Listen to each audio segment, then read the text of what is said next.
Ja tervetuloa uuden pariin. Tällä videolla mä kerron, mulla oli tosi raskas, semiraskas school day.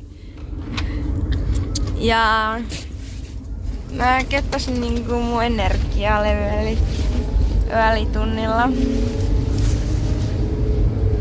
Ja mä niinku vähän niinku me saadaan koe, koska meidän kokeeseen tulee suinika. Mut kattokaa nyt.